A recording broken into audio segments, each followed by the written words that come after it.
ಇವತ್ತು ವಿಚಾರಣೆಗೆ ಈಗಾಗಲೇ ಹಾಜರಾಗಿದ್ದಾನೆ. ಇನ್ನಷ್ಟು ಮಾಹಿತಿ ಬಹಿರಂಗವಾಗುವ ಸಾಧ್ಯತೆ ಇದೆ. ಚಿನ್ನಯ್ಯನಿಗೆ ಕಾಡ್ತಾ ಇದೆ ಪಾಪ ಪ್ರಜ್ಞೆ.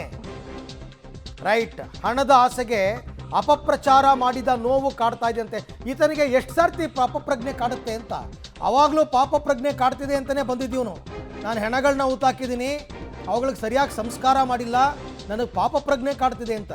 ಈಗ ಅಪಪ್ರಚಾರ ಮಾಡಿದೆ ಅಂತ ಪಾಪ ಪ್ರಜ್ಞೆ ಕಾಡ್ತಾ ಇದೆ. ಇದು ಮುಂದುವರಿದ ಡ್ರಾಮಾದ ಭಾಗನ ಅಂತ.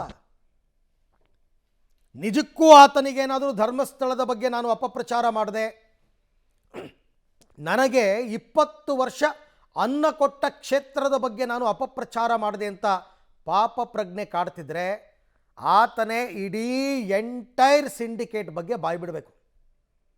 ಎಂಟೈರ್ ಸಿಂಡಿಕೇಟ್ ಯಾರ್ಯಾರಿದ್ದಾರೆ, ಇವನನ್ನು ಯಾರು ಸಂಪರ್ಕ ಮಾಡಿದ್ರು, ಯಾರ್ಯಾರು ಆಮಿಷಗಳನ್ನ ಕೊಟ್ಟರು, ಏನೇನು ಆಮಿಷ ಕೊಟ್ಟರು, ಎಲ್ಲೆಲ್ಲೂ ಕರ್ಕೊಂಡೋಗಿದ್ರು, ಹೆಂಗೆ ಇವನನ್ನು ತಯಾರಿ ಮಾಡಿದ್ರು, ಯಾರ್ಯಾರಿದ್ರು ಇದರೊಳಗಡೆ, ಅದು ನಿಜವಾದ ಪಾಪ ಪ್ರಜ್ಞೆ. ಆ ಪಾಪವನ್ನು ನಾನು ಪಾಪ ಮಾಡಿದ್ದೀನಿ ಅಂತ ಆತನಿಗೆ ಅನಿಸಿದರೆ, ಆ ಪಾಪವನ್ನು ತೊಳ್ಕೋಬೇಕು ಅಂದರೆ ಈತ ಸತ್ಯವನ್ನು ಬಾಯ್ಬಿಡಬೇಕು ನಿಜವಾಗ್ಲೂ ಕೂಡ. ಈ ಬಗ್ಗೆ ಮತ್ತಷ್ಟು ಮಾಹಿತಿ ನನ್ನ ಕೊಲೀಗ್ ಪ್ರಕಾಶ್ ಅವರಿಂದ ಪಡ್ಕೊಳ್ಳೋಣ. ಪ್ರಕಾಶ್, ನಿಜಕ್ಕೂ ಕೂಡ ಮಂಜುನಾಥನ ಮೇಲೆ ಭಕ್ತಿ ಇದ್ದು ಈ ಬುರ್ಡೆ ಮ್ಯಾನ್ಗೇನಾದರೂ ಪಾಪ ಪ್ರಜ್ಞೆ ಕಾಡ್ತಾ ಇದ್ದರೆ ಸತ್ಯಾಂಶವನ್ನು A to Z ಹೊರಗಡೆ ಹಾಕಬೇಕು. ಆ ಕೆಲಸ ಆತನಿಂದ ಆಗುತ್ತಾ ಅಂತ? ಖಂಡಿತವಾಗ್ಲೂ ಕೂಡ ಆಗುತ್ತೆ. ಅದೇ ಕಾರಣಕ್ಕಾಗಿ ಈಗ ಒಂದೊಂದೇ ಸತ್ಯಗಳು ಕೂಡ ಹೊರ ಬರ್ತಾ ಇದೆ, ಸತ್ಯ ದರ್ಶನ ಆಗ್ತಾ ಇದೆ.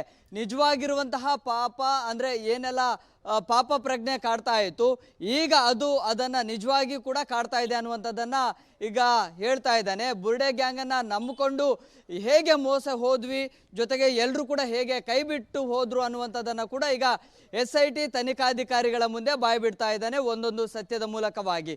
ಸೊ ಹೀಗೆ ಈಗ ನಿಜವಾಗಿರುವಂತಹ ಪಾಪ ಪ್ರಜ್ಞೆ ಕಾಡ್ತಾ ಇದೆ.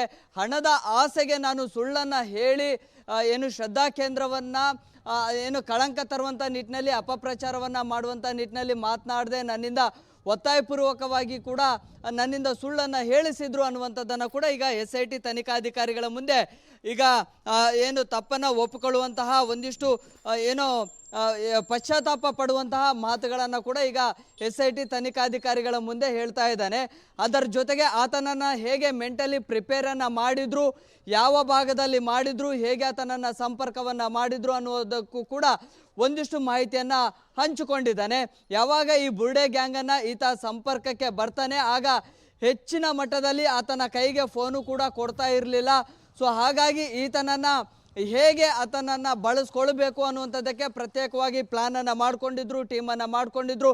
ಆತನ ಅವಶ್ಯಕತೆ ಯಾವಾಗ ಇರುತ್ತೆ ಆಗ ಮಾತ್ರ ಆತನಿಂದ ಬಾಯಿ ಬಿಡಿಸುವಂಥದ್ದು, ವಿಡಿಯೋಗಳನ್ನು ಮಾಡಿಸುವಂಥದ್ದು ಅದೆಲ್ಲವೂ ಕೂಡ ಆಗ್ತಾ ಇತ್ತು.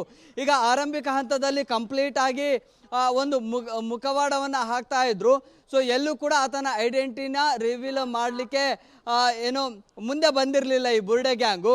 ಸೊ ಯಾವಾಗ ಈ ಉತ್ಖನನ ಕಾರ್ಯ ಆರಂಭ ಆಯಿತು, ಅದೆಲ್ಲವೂ ಕೂಡ ಮುಗ್ದೋಯ್ತಲ್ಲ, ಮುಗ್ದೋದ ಬಳಿಕ ಆತನ ನೇರ ಸಂದರ್ಶನವನ್ನು ಮಾಡಿ ಯೂಟ್ಯೂಬ್ಗಳಲ್ಲಿ ಹರಿಬಿಡಬೇಕು ಅನ್ನುವಂಥದ್ದನ್ನು ಕೂಡ ಪ್ಲಾನನ್ನು ಮಾಡಿಕೊಂಡಿದ್ರು. ಅದೆಲ್ಲವೂ ಕೂಡ ಸತ್ಯವನ್ನು ಈಗ SIT ತನಿಖಾಧಿಕಾರಿಗಳ ಮುಂದೆ ಒಂದೊಂದಾಗಿ ಹೇಳ್ತಾ ಇದ್ದಾನೆ. ಈಗಷ್ಟೇ ಈಗ ಆತನಿಗೆ ಸತ್ಯದ ಅರಿವಾಗಿದೆ, ನಿಜವಾಗಿರುವಂತಹ ಪಾಪ ಪ್ರಜ್ಞೆ ಕಾಡಲು ಆರಂಭ ಆಗಿದೆ.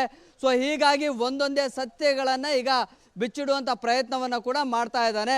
ಬಹುಶಃ ಮತ್ತಷ್ಟು ಸತ್ಯಗಳ ದರ್ಶನ ಆದ ಬಳಿಕ ಆತ ಹೇಗೆಲ್ಲ ಷಡ್ಯಂತ್ರವನ್ನು ಮಾಡ್ತಾ ಇದ್ರು, ಹೇಗೆಲ್ಲ ಪ್ಲಾನ್ಗಳನ್ನು ಮಾಡಿಕೊಂಡಿದ್ರು, ಆತನ ಬಳಕೆಯನ್ನು ಮಾಡಿಕೊಂಡು ಆತನನ್ನು ಬಳಸ್ಕೊಂಡು ಹೇಗೆ ಧರ್ಮಸ್ಥಳವನ್ನು ಟಾರ್ಗೆಟ್ ಮಾಡಿತ್ತು ಈ ಬುರ್ಡೆ ಗ್ಯಾಂಗ್ ಅನ್ನುವಂಥದ್ದು ಕೂಡ ಹಂತ ಹಂತವಾಗಿ ಈಗ ತನಿಖೆಯ ಮೂಲಕವಾಗಿ ಗೊತ್ತಾಗ್ತಾ ಹೋಗುತ್ತೆ.